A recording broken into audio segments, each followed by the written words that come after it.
एक बार बुद्ध भगवान एक गांव में उपदेश दे रहे थे। वह कह रहे थे, हर किसी को धरती माता की तरह सहनशील तथा क्षमाशील होना चाहिए। क्रोध एक ऐसी आग है जिसमें क्रोध करने वाला दूसरों को जलाने की कामना रखता है, परंतु वह खुद भी उस आग में जल जाता है। सभा में सभी शांति से बुद्ध की वाणी को सुन रहे थे, लेकिन वहाँ एक ऐसा व्यक्ति भी मौजूद था जो स्वभाव से थोड़ा क्रोध करने वाला व्यक्ति था, जिसे बुद्ध की सारी बातें बेतुकी लग रही थी। वह कुछ देर से ये सब सुन रहा था, फिर अचानक ही आग बबूला होकर बोलने लगा, तुम पाखंडी हो, बड़ी बड़ी बातें करना यही तुम्हारा काम है। तुम लोगों को भ्रमित कर रहे हो। तुम्हारी ये बातें आज के समय में कोई मायने नहीं रखती। ऐसे कई कटु वचनों को सुनकर भी बुद्ध शांत रहे। उस व्यक्ति की बातों से ना तो वह दुखी हुए, ना ही कोई प्रतिक्रिया दी।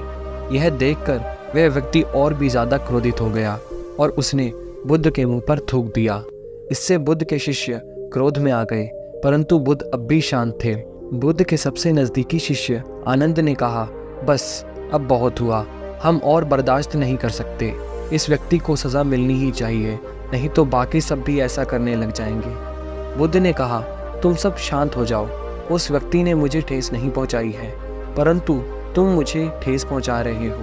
वह व्यक्ति तो अजनबी है, परंतु तुम लोग तो मेरे साथ इतने वर्षों से रह रहे हो और मुझे जानते भी हो।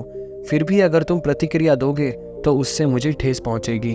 उस व्यक्ति को कुछ समझ नहीं आ रहा था कि बुद्ध इतने शांत कैसे हैं। वह फिर वहां से चुपचाप अपने घर चला गया। पूरी रात वह व्यक्ति सो नहीं पा रहा था। उसे बुद्ध के साथ हुई उस घटना के भयानक भयानक सपने आने लगे थे। वह सोचने लगा कि उसने ऐसा क्यों किया। वह कांप रहा था और सोचने लगा कि वह अपनी पूरी जिंदगी में किसी ऐसे व्यक्ति से नहीं मिला है जो बुद्ध की तरह शांत हो। अगले दिन जब उस व्यक्ति का क्रोध शांत हुआ तो वह व्यक्ति पछतावे की आग में जल रहा था और वह उन्हें ढूंढते हुए उसी स्थान पर पहुंचा जहां उसने बुद्ध का अपमान किया था। पर वहां बुद्ध कहाँ मिलने वाले थे। वह तो अपने शिष्यों के साथ किसी अन्य गांव के लिए निकल गए थे। व्यक्ति ने बुद्ध के बारे में लोगों से पूछा और ढूंढते ढूंढते वहां पहुंच गया जहां बुद्ध प्रवचन दे रहे थे।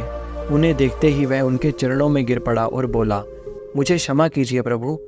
बुद्ध ने पूछा, कौन हो भाई, तुम्हें क्या हुआ है, क्यों क्षमा मांग रहे हो? उसने कहा, क्या आप भूल गए, मैं वही हूँ जिसने कल आपके साथ बहुत बुरा व्यवहार किया था। मैं शर्मिंदा हूँ। मैं मेरे दुष्ट आचरण की क्षमा याचना करने आया हूँ। भगवान बुद्ध ने प्रेम पूर्वक कहा, बीता हुआ कल तो मैं वहीं छोड़कर आ गया और तुम अब भी वहीं अटके हो।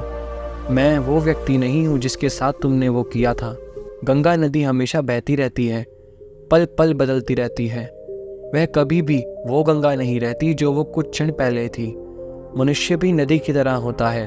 अब जो व्यक्ति तुम अपने सामने देख रहे हो वो कोई और है, पर तुम्हें बस ऐसा दिख रहा है कि ये वही है। पिछले 24 घंटों में बहुत कुछ हुआ है। नदी बहुत बह चुकी है और मैं ये भी देख सकता हूँ कि अब जो व्यक्ति मेरे सामने खड़ा है वो भी नया है।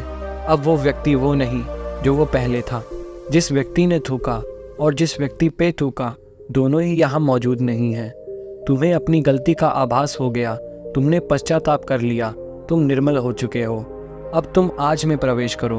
बुरी बातें तथा बुरी घटनाएं याद करते रहने से वर्तमान और भविष्य दोनों बिगड़ जाते हैं। बीते हुए कल के कारण आज को मत बिगाड़ो। उस व्यक्ति का सारा बोझ उतर गया।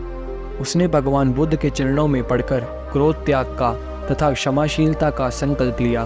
बुद्ध ने उसके मस्तिष्क पर आशीष का हाथ रखा और उस दिन उसमें परिवर्तन आ गया और उसके जीवन में सत्य, प्रेम व करुणा की धारा बहने लगी। मित्रों, बहुत बार हम भूत में की गई किसी गलती के बारे में सोचकर बार बार दुखी होते हैं और खुद को कोसते हैं। हमें ऐसा कभी नहीं करना चाहिए। गलती का बोध हो जाने पर हमें उसे कभी न दोहराने का संकल्प लेना चाहिए और एक नई ऊर्जा के साथ वर्तमान को सुदृढ़ बनाना चाहिए। आशा है आपको इस कहानी से कुछ सीख मिली होगी। आपको ये वीडियो कैसी लगी, वीडियो के नीचे कमेंट बॉक्स में हमें ज़रूर बताएं। और भी ऐसी जानकारी भरी वीडियोस के लिए इस चैनल को सब्सक्राइब करना बिल्कुल ना भूलें। इससे हमें प्रेरणा मिलेगी। मिलेंगे हम अगली वीडियो में। धन्यवाद।